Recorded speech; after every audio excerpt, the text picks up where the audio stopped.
We're going to do a quick grocery haul today.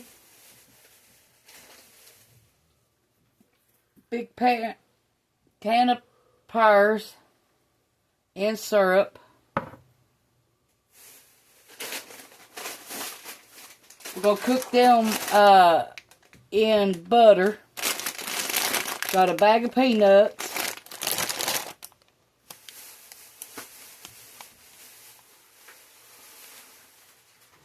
Three packs of Jamestown bacon for $3.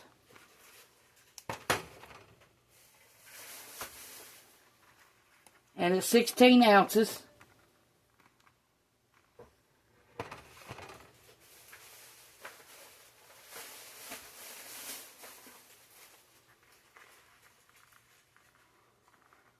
Now this all come from the Dollar Tree. This was $11.75 all I spent. The bacon was just 3 packs for $9. That's a good buy. Thanks for watching. Push the like, subscribe button if you ain't already. And thank you for watching. Bye.